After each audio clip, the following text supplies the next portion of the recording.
Still in St. James, we go now to more on our coverage of the Pathways International Ministries. Now, our reporter Kirk Wright has been tracking that story and now has some new information. Kirk.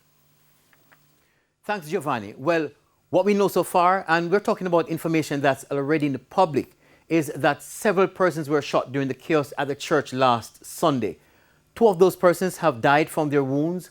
One man who fired at the security forces was shot and killed by the police. A woman, 39-year-old Tanika Gardner's throat was slashed before the police entered the church.